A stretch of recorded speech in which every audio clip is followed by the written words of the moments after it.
It's time to wake up. The show is about to start. With lots of stories about Pooh and a bit of heart. When it comes to Joanne, no, you won't find no faults. But if you mess with the bull, you might get the shorts. It's time for Mornin. It's Morning with Bill and Joe. It's time for Mornin. It's gonna be a heck of a show. It's Bill and Joe.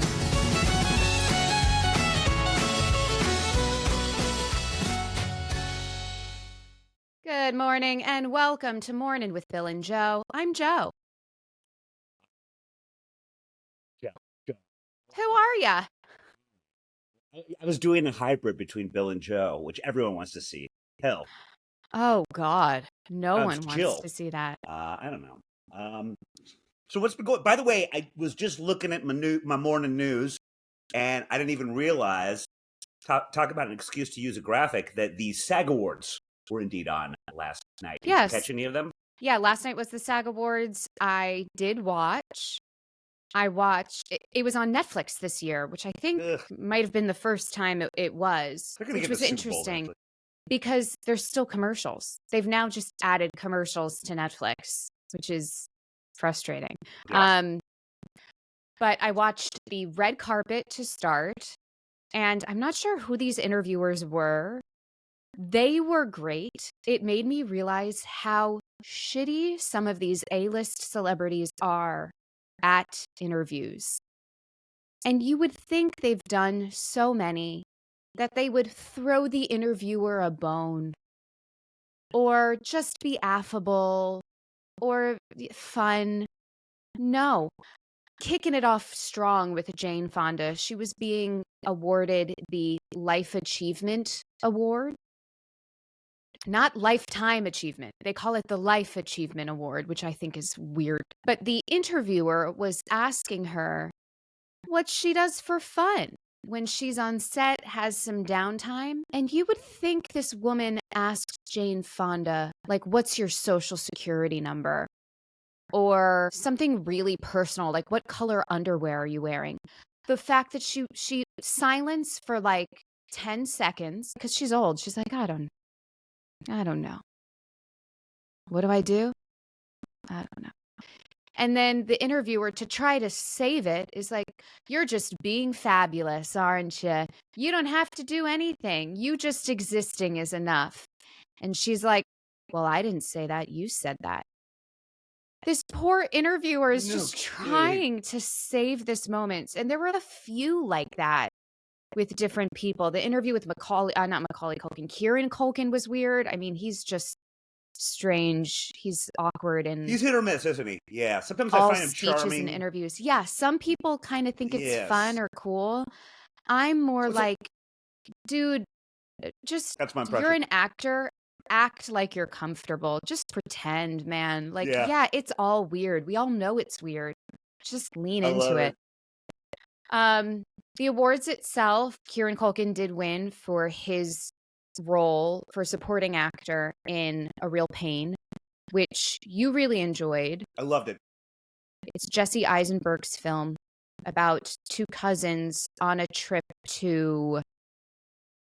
They're not in Germany, Poland? Poland, yes. Poland. They go to see basically, they are two cousins whose grandmother had asked when she died if they might go and see her old place that she had before the problems that occurred in Poland that were really big problems and around World War II. And so they go to the concentration camp, they go to her place, and oddly enough, comedy, but also some pathos ensues from there.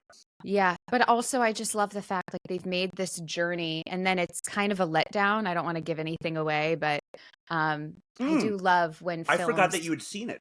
Yeah, I love when films do that.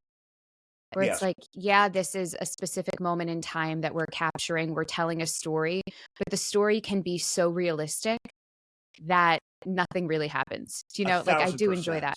I think also to your point, that's one of the reasons that I liked it, because it has been a long time for me personally where I've seen a movie that is just that is still entertaining, but it's just so much something that could, I hate to say it, happen to me. or a Yeah. friend of mine, and where certain things are covered, certain wounds are healed, but it is straight out of real life. And Yeah. not everything gets fixed, you know? And I love that. I also feel like you are a bit of a kindred spirit with Kieran Culkin's character.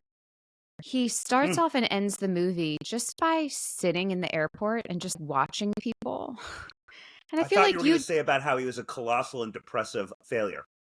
Oh, I forgot about that part now that you mention I it. was thinking that would be immediately, even before we discuss this movie, that is immediately where you would go to. I'm like, she's going to compare him to me. I'm She's not going, that except mean. except he has a better beard, doesn't he, Joe? He could grow a beard. And people really like him. But Okay. no, Let me ask he you. I just could talk sits in the airport, which I think is just so funny. I love that hobby. I would do the exact same thing if I lived slightly closer to LaGuardia. The other thing that I thought that no one's really talking about, and I'll be interested in your thoughts, particularly after the SAG Awards, which is just an honor to all actors and the business, period. Nothing has been said about the fact that Kieran Culkin is Irish Catholic. Now, I feel if this were any other race, and we can call Jewish people a race, they can be a race and religion, whatever, that might be an issue. Eisenberg, I'm going to go on a limb and say, well, I know he does. His grandmother, that was his actual grandmother's home in Warsaw. But, was it? Yes. Yeah. Oh, wow. That's cool. But no one seems to be talking about that. I think it's about telling the story. And it was Jesse Eisenberg's story, and he can cast whoever he wants. It's not like it was someone so removed who's like, I'm not Jewish. I'm not casting any Jewish people to tell this story about Jewish people, I absolutely agree with you, but that's not what most people think these days.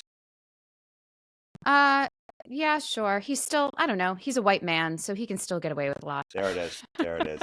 Right, even the white girls can be bitter about that. It boils down to. What else won? Timothy Chalamet won for his portrayal of Bob Dylan. And his speech was great. It actually made me like him more. And you'll know why as soon as I say it. He said, I know we're supposed to be sort of humble about this or whatever, but I spent 5.5 years working on this. And I'm like really proud of this. And then he said, and this award is just one step closer to me being one of the greats. And he started naming like Brando. And then he even named Michael Jordan, Michael Phelps. He's like, I want to be one of the greats. And I'm on my way. And I just loved it. I loved it. Of course you did. Was there even a hint of irony? No, he was being really genuine. He brought his mother as his date, which was very sweet. I don't know. I guess Kylie Jenner was busy. Who knows? Yeah. But who else? Oh, okay. So film. For best film, Conclave won, which I did not see coming. I did see the film. I loved the film. But it's a pretty stacked category.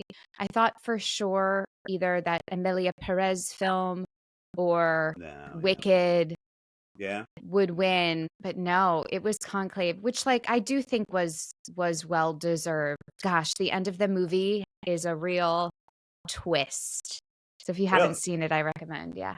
Oh, because see, first of all, you and I have lived it. As far as just Catholicism, but I just had no desire. I mean, forget about it. Just to me, looked boring. It had a few maybe slower moments, but it was really interesting. I think it is based off of the real sort of event that takes place when a pope leaves us, and all of the. What's the next step? Cardinal? Bishops? So they all get together. All the lower rung, priests get together to essentially vote for a new one. And there has to be a majority vote, and they just keep voting until they get it. Let me guess. The twist is who becomes pope. Sort of. And then as soon as this person becomes pope, the big thing is you're trying to fish out any scandal, any sort of thing that if it were to come out, it would make the church look bad. They're really Sure. trying to pick the most pious, best candidate. And so you're thinking it's this person who is elected, and then you find something out, and it really makes you. It's not something we would question, but it's something that the Catholic Church might have an issue with. Female pope. What? I said a female pope. Should I just say it? I don't know. All right, spoiler. If y'all want to see it and haven't, turn this off for a minute. The new pope has both sex organs. I was half right. Kind of. This member of the conclave comes. No one really knows about this person. There were a lot of like secret communications between the pope who just died and this person. They were stationed was in, I think, like some Middle Eastern country. So they're like, oh, possibly to protect them. You know, we all weren't made aware. It's dangerous territory, whatever. But then you realize that the Pope had these private communications to send this priest to this medical facility in case he wanted to get the other sex organs removed. But he decided against it, like, God made me this way, like, I'm perfect in his image, kind of a thing. Just really interesting. It was a great film. Yeah. Anyways. Yeah, I wouldn't have seen that one coming. Yeah. Well, half of you would. Yeah, it was a little bit like, okay, what could it be? Right. And then you're like, okay, I guess that makes sense. Huh. Interesting. I but yeah. assume that is not Ray Fiennes. No. Yes. Ray Fiennes is great in the film. Seems very old in person, in interviews and on the red carpet. That was something I realized looking at a lot of the, like, Harrison Ford looked really old.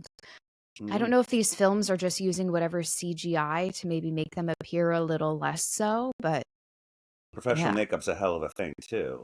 Yeah. Yes, I know that in just the trailer for this new movie based on Ulysses, it might have even come out already. Ray Fiennes is alarmingly jacked for someone his age in that movie. Yeah, it's possible. I remember, I think I told you this one time I was sitting at a bar and this man next to me was drunk and was like, I work in movies. I do editing, and like showed me his editing reel. And he was showing me like CGI, but like moving image, not photoshopping. Moving image of, I forget who it was, Anne Hathaway or someone, like making their arms smaller, making their body appear thinner, adjusting things. And so then I started wondering about Demi Moore in The Substance. She's fully nude. And at first I'm like, how inspiring or like also nerve-wracking to do that. And now I'm wondering if she was also slightly altered in some way. It's possible. I don't know. I don't know that they would ever tell us. No. But, yeah. I have to ask, Bush or no Bush? Bush. All the women do now in film. I think it's for like protection for them, honestly. You know what I mean? Makes sense. So they're not fully. Yeah, I don't know. I'll take that theory. I'm glad. I didn't like the pedo look. I'm glad to see this has made a comeback. But yeah, all in all, the awards just filled me with some inspiration, but mostly just jealousy. Of course. Just wanting to be there. You probably have not seen, as this was last night, has Timothée Chalamet on your Reddits and whatnot, has he gotten any negative feedback for such a I'm awesome speech? No, and I don't think he will, or I haven't seen that. Only because the way he gave it was in his cool, kind of unaffected way. Yeah. I'll send it to you. You might like it. He was just on 60 Minutes, and there was a lot of that in the interview. Okay. On the profile of him, that he was certainly talking about how he wanted to be one of the greats. Yeah, I don't know. Michael Jordan always talked about it. Mm-hmm. I think it's great, especially when you are great. It's another thing if you're talking about wanting to be one of the greats and you're just mediocre or you're annoying or whatever it is. But when you can actually see someone on that trajectory, I think it's cool and I think it should be applauded. What the over-under is on people getting Oscars for playing real people.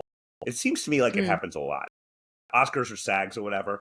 The ones where you can see, okay, this is what the real person was like, and here's your portrayal. I bet that the pendulum slides more to people who are playing a real person getting the Oscar. Yeah, well, it's impressive. There's a lot more work that goes into it in terms of preparation, whether it's vocal work, if you're learning to play an instrument. And I think that especially for the SAG Awards, where it's actors voting for actors, we recognize that and we appreciate that hard work and want to reward it. Yes. And again, it's quantifiable. You know how the real person is.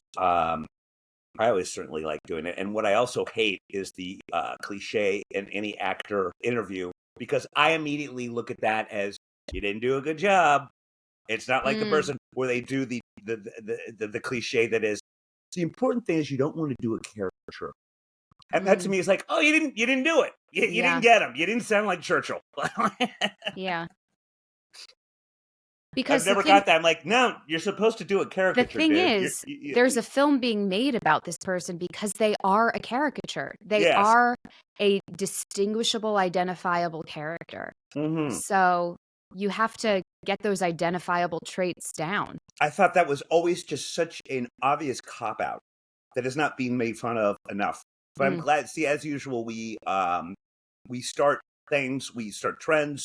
We are really better than 60 Minutes when it comes to shedding light on such things. So there you go. Yeah.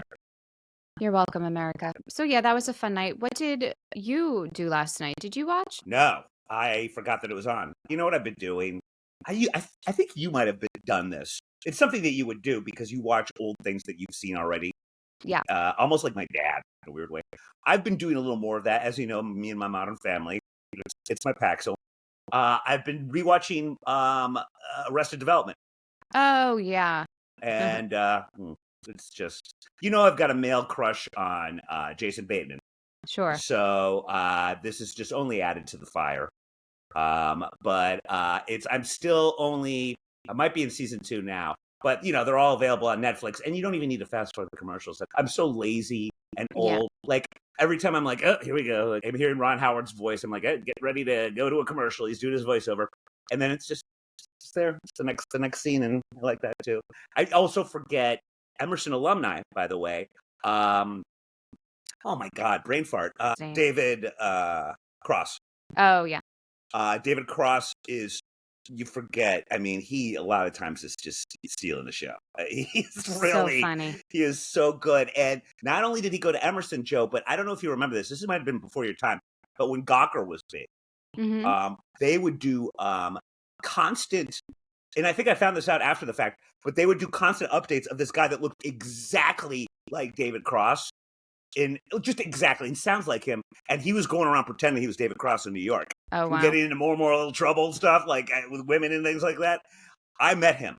I was at a bar, and he is so uncannily like David Cross that I refuse to believe it. I went up to him, and I'm just like, "Hey, man, I just want to let you know I'm a big fan." He's like, and I think this might have been after he was getting in trouble. And he goes, "Actually, you know what? I'm not him." It's funny, I get that all the time, and I'm like. And I was offended. I was like, look, I'm not one of those guys. I just wanted to tell you I'm a big fan. I went to Emerson, by the way, all that. And he's like, no, I mean, and he was really sweet, even though apparently that's a bad thing, where he's just like, no, I'm really not David Cross. And I shockingly had a little in me. And he goes, no, look. And he shows me his driver's license. And I was still like, oh, well, I'm sure you've got one of those if you don't want to be noticed or something. Like, I don't know what I was thinking, but I still refused to believe it.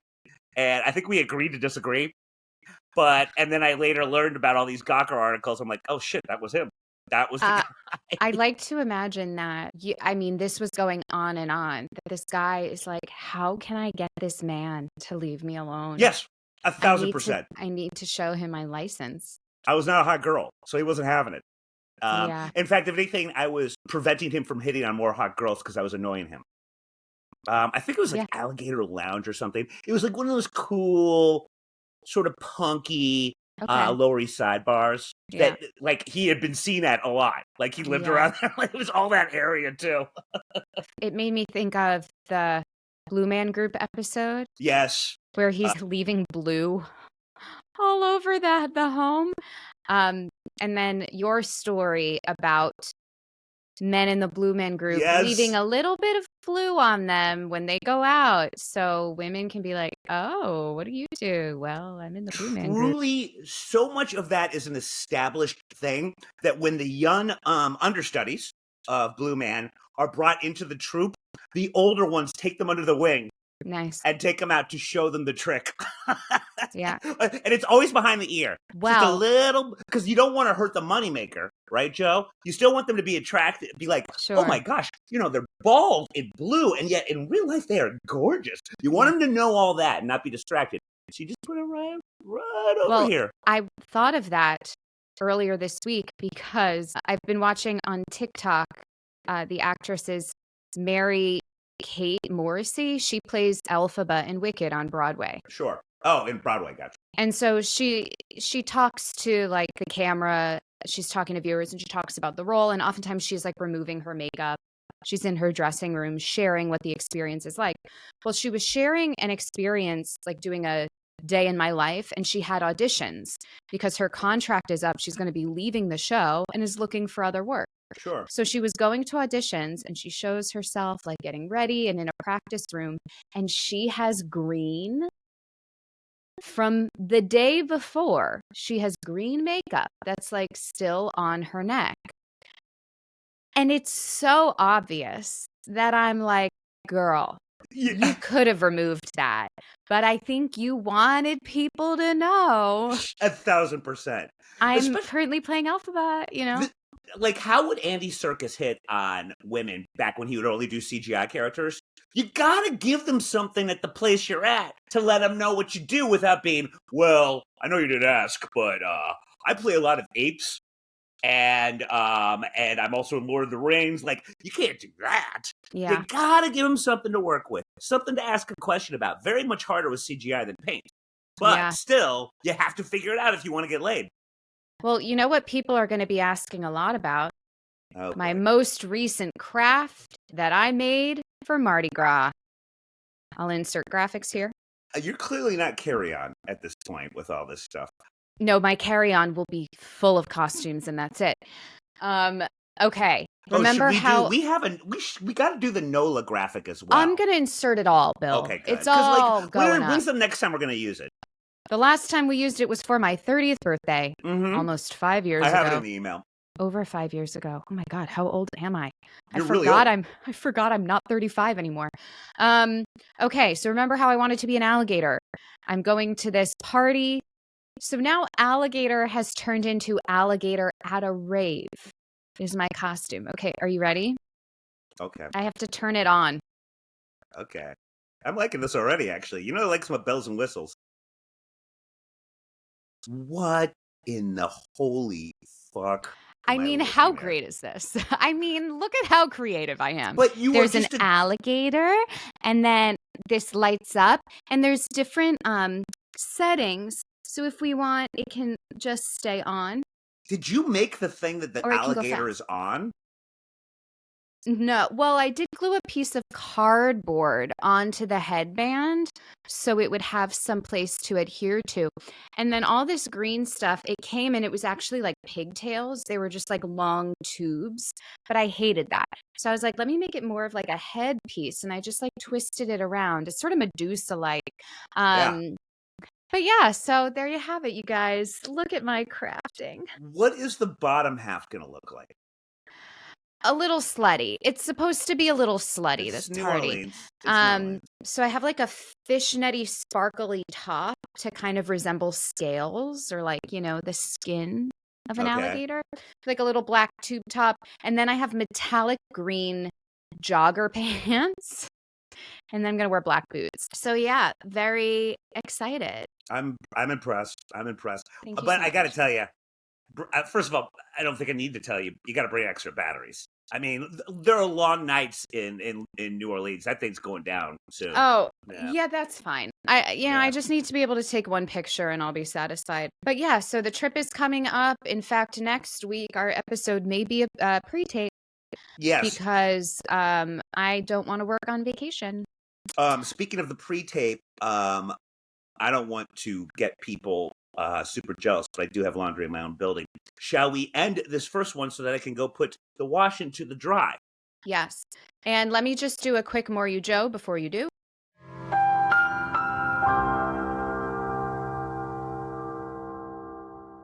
All right, guys, tonight, Tuesday, February 25th, I believe is my episode of FBI on CBS. Good Now, plug. here's the thing. It was supposed to be episode 14, but on my YouTube TV description, episode 13, airing tonight, is the title of my episode and the description of my episode, so I'm pretty sure it's my episode. I have yet to hear from my agents or production, but maybe that's a good thing. So check it out tonight. If I'm not in the first 5 minutes of this episode, it's not my episode. Well, okay, so what's the network? See, I can't believe I got you're supposed to be the actress here. I already said it. I didn't hear FBI on CBS. CBS, gotcha. Yeah. Okay, yes, I will record it. But yeah, great. And guys, as always, for all your sandwich needs, get Wobur's mustard.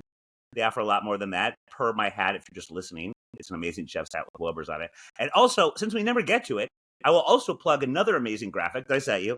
We were talking about how an ex of mine, when we were on vacation, just kept saying, look what you did, Bill, in a bad condescending way, because I would do something stupid.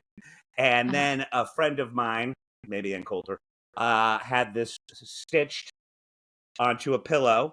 Look what you did, Bill. And then, of course, from there, Fife enters into this majesty of a new segment. Look what you did, Bill. I sent it in the email, and it's great. And Joe looks mad at me, and it's amazing. And we'll always have a million stories for Look What You Did, Bill. So it's a good one. We will be using this every time, every week. Okay. Well, great. Joe, I am psyched. I can't wait to see it tonight. I'm going to run downstairs. All right. Bye, y'all. We'll see you next week. Thanks for watching. I'm sure glad that's over. That's all for this episode of Mornin with Bill and Joanne. I wasn't even listening. I was listening to podcasts. Shut up, Bill. Subscribe to the show on Apple, Spotify, or anywhere you get podcasts. Yeah, I wasn't listening either. Very nice, Joanne. Touché. For videos of this and other episodes, go to @MorninBillAndJoe on YouTube. Bill, put the sword down. Run, Joanne, run! Like, subscribe, and turn on notifications. We would do it for you. Okay, that's a lie. I never liked your show. Sorry, wasn't listening. See ya.